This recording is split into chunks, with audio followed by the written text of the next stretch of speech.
What's up guys, Duke Sloth here, and today I bring you a Gamepad guard tier list. These are the guards that I find easiest to play with when using my Xbox controller. I've been doing this for a while on my PC. I haven't had the chance to play the actual alpha yet, but I kind of experienced how the guards are played with the gamepad because nothing is really changed between the PC version and the Xbox version in those regards. This list is going to be a little longer than my beginners list, so I'm going to try and keep it as short as possible for every guard. For some more in-depth information on why a guard is easy to start with, you might want to check out my beginner guards list. With that said, let's have a little idea of what makes a guard ideal for gamepad gaming first.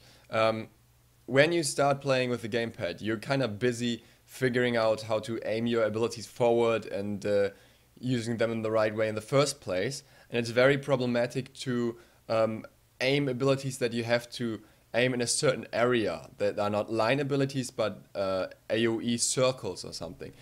Two good examples of guards that are very hard in those regards would be Scylla, who has her two major damaging abilities that both have to be aimed in a precise spot, or Kronos, who can deal high damage with an AoE ability, so it's pretty important for him, and this AoE ability is in a very small area. So these wouldn't be ideal starter guards for playing with the gamepad. Now let's get started with the ones that are good for this. Starting with the mages, as usual. First up is Anubis.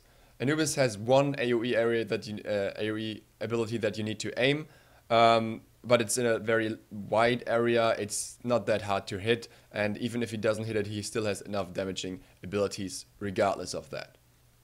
Kukulkan is in the same boat. He deals his main damage with an AoE, but that AoE is one you can actually miss, and it can deal damage if the minions walk into it or the enemy walks into it, so no problem there. Ra, as usual, he has one AoE ability that is his heal, but you usually have time to place that somewhere, so it's not a problem, and the rest of his abilities are line abilities or effects around him, so they are fairly easy to hit. I'm gonna put this one underneath that because this list is gonna be a bit longer in terms of mages. Nuwa, same as in the other list really, she doesn't have any AoE effect that you need to aim into a certain spot. Her cloud moves forward on its own, so very easy to play with the gamepad as well. Zeus, bear in mind that these guards are not sorted by viability in the current meta. The meta will always shift, so I'm just taking guards that are easy in general as long as the kit stays the same. And Zeus is one of those. He's not considered viable, but his abilities are fairly easy to hit. The only big AoE ability is his ult, but that has a large area as well and stays for a while, so it will have its effect even if you slightly misplace it. And those are the mages for mid lane. Ra can also be used on the solo lane. Now let's move on to straight up solo lane guards. First up, Zhonghe. Zhonghe doesn't have any AoE abilities that need to be aimed in a certain spot. They're all around her or in a line, so very good character for playing with the gamepad. Hel she's not easy to play, but she has a lot of line abilities or AoE abilities around her. There's not a single ability in her kit that you need to aim other than her 2, and her 2 is kind of more advanced play anyways. It's slow, it gives you more damage, it can cleanse, but in the early stages it's not what you're gonna utilize too much anyways, and the area is still pretty large. Not her most important skill, so to speak, for a beginner. Aphrodite doesn't have any aimed abilities that have to go in a certain area, so very good pickup as well. Zhonghe is one of the first guards I liked playing with the gamepad or with the Xbox controller, because he doesn't really need to aim with any AoE ability, and his ultimate is very strong, and it's still strong because you don't need to aim it on the gamepad controller. Yeah, he's definitely one of the guards I try out first if I were you and I wanted to go solo lane or mid lane. He can be played on mid lane as well. if you're using a gamepad. Now we got the new AO Kwang. AO Kwang is usually played in jungle. He has one ability that needs to be aimed, which is his stealth, but you usually aim that at max range anyway, so it's not a problem there. Other than that, he's mostly about auto-attacking and using his ultimate. Very good pickup at the start as well. And then we got Freya, usually or often played in the ADC role at the moment, at the Hunter role. She has two abilities that need to be aimed. Her Banish, but that's advanced play anyways. Banish is not what you utilize too much as a beginner because it's also risky and your team can get pretty annoyed with you if you use it wrong. And her ultimate, but her ultimate has a decent area of effect, so, and even if you miss 1 or 2 shots, that's not a problem. Her 1 and 2 are auto attack based, and therefore she deals a lot of damage with that without anything else already. Let's move on to the warriors. We got Hercules. Well, he is harder than he is when playing with the keyboard, but he's not that much harder. Still a very easy pickup, still 2 line abilities, and his ultimate is kind of a line ability anyways. No problem there. We got Sun Wukong, often played in the support role as well. 1 line ability, 1 AoE ability around him. The only one that is really, where it really matters is his ultimate, like where you need to aim with the AoE, but that's not too hard as well, and you got a lot of time to do so when you're in the ultimate. Then we got Vamana. Vamana has 1 line ability, 2 line abilities, sorry, but deals decent damage regardless. His ult is his main strength and it will always deal damage. We got Bellona. Bellona can also be played in the jungle, so I'm going to place it a little off here. Bellona has 3 abilities that are in a line in front of her, more or less, so no problem there. And her ultimate, it has a large range of effect. If you want to hit the stun, you'd have to utilize it better, but that's not what we're talking about in the beginning, so also good pickup here. And we still have Guan Yu, usually played as a support. Only his ultimate is an AoE effect that needs to be aimed somehow, but even that is a lot easier to aim than a normal Mage AoE would be. Moving on to the assassins. First up we got, let's see, can we put it here? Yep, Arachne. Oh, that looks weird. Arachne being, that looks even weirder now, sorry. Being mostly an auto attacker. 2 of her abilities are straight up auto attacks. Her 3rd ability and her 4th ability need to be aimed, but her ultimate is usually used as an escape anyways, and her 3rd ability is something you can usually place a little bit in front of you and the enemy will walk through. It shouldn't be too much of a problem. Bakasura, mostly an auto attacker as well. The only thing you need to aim are his ult and his leap. His ult has a large area of effect, it's not too hard to aim, and his leap is usually used as an escape, so you use max range. If you want to use it to engage, you probably also engage from max range anyways, so not too hard to hit there, and even if you fail, it's not his main source of damage. Bastet, while her first initiation ability needs to be aimed, the jump needs to be aimed, the leap needs to be aimed, because it deals huge amounts of damage, she will still deal a lot of damage after that using the rest of her abilities. Her ultimate doesn't need aiming, which is very nice, so she will deal decent damage regardless. Fenrir has a leap and his what is it, a charge? It's kind of also a leap, it's considered a leap actually. That kind of need to be aimed a little bit, but no big problem there. Very easy, large area of effect, so should be fine playing him as well. Then we got Kali. Kali only utilizing 1 leap and 1 kind of line ability, more or less, but in an interesting way, but definitely a good pickup on the Xbox controller. Most of her damage still comes from auto attacks and always will.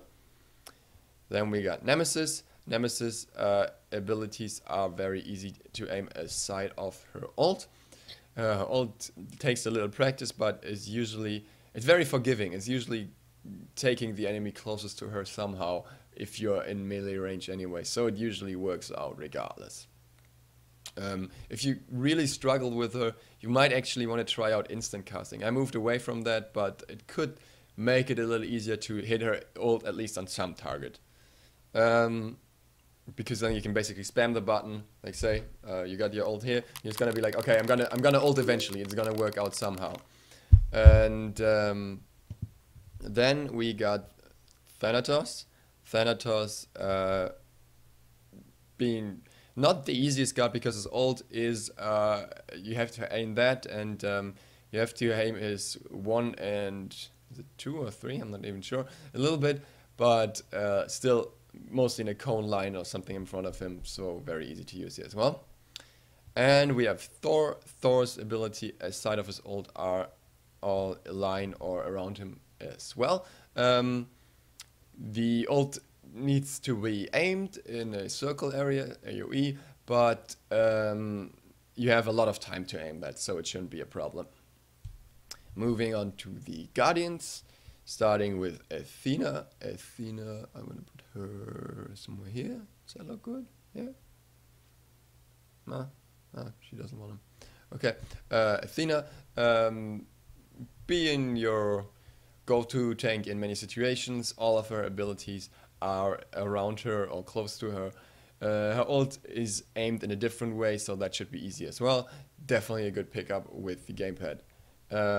Ymir, same thing here. The only thing you need to aim is his wall. That takes a little practice, but he's going to deal a lot of damage without his wall as well. He's going to be a good tank, regardless of you being able to hit the wall or not. Kumbhakana needs a little bit of aiming, but it's also just line abilities, so that should work out fine. In that regards, nothing more to say about him. Pretty easy. Sylvanus, actually one of the harder gods in those regards. He has two abilities that kind of need to be aimed. One is a line ability that is very hard to hit and needs an AoE ability as a setup in most situations. That AoE ability has a very small radius and is therefore hard to hit too. But the thing with Sylvanas is that his heal and his ult are so strong that even if you're not able to hit the other abilities, it's still gonna be enough for him to be a good support. He's still gonna help out a lot, especially on lower levels when you're just learning how to play with the gamepad and you constantly get those heals. It's just great. And if you hit an AoE from time to time, it's a good feeling, I guess. As for he's so forgiving, he's also a great god if you want to transition from using the gamepad on easier gods to harder gods, because you have this one ability where you can practice your aim with. You can also use this passively if it doesn't work out, but you have this ability you can practice the aim with and then move on to gods that really require you to aim with the gamepad. So very good choice in that situation.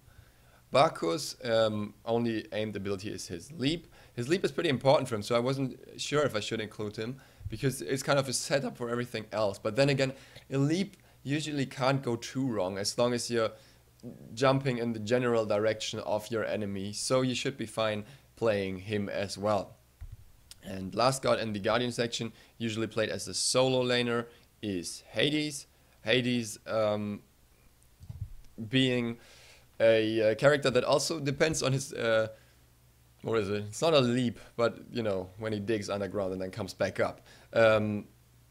That kind of needs to be aimed, but the rest of his abilities doesn't, and they still deal decent damage. If you get close enough to the enemy to use those, you'll still be fine. Last up is the Hunter section. Quite a few changes here, I think, if I remember my beginner list correctly. First up is Amundsen Cup.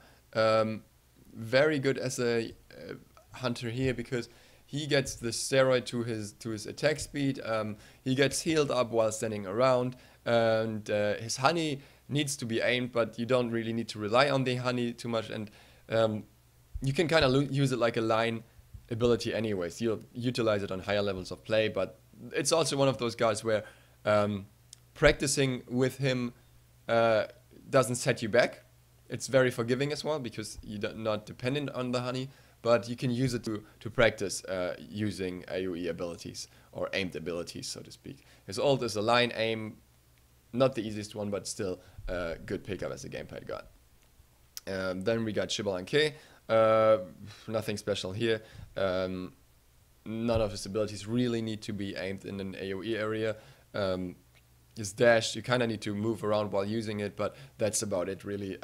Still a very good option, and his ult is confirmed either way, so that's great. Apollo having only line abilities or AoE abilities around himself outside of his ult, and his ult gives you a ton of time to aim it, so that shouldn't be a problem either. Very, very good choice to get started with the hunters and on the Xbox controller. And last up, I can never leave her out, I guess, is Neith. Oh, come on. Neith having one AoE ability, also not her most important ability, so also very forgiving there, good to practice gamepad play style and get used to it really, because you're usually gonna use it on the AoE ability is her heal, so you're usually gonna use it on the minion wave anyways for most part of the game, and you have all the time in the world to aim at minions.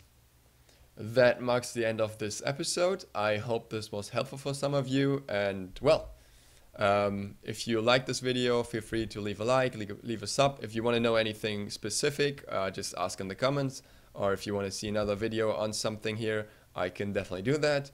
Thank you guys for watching. Duke Sloth out.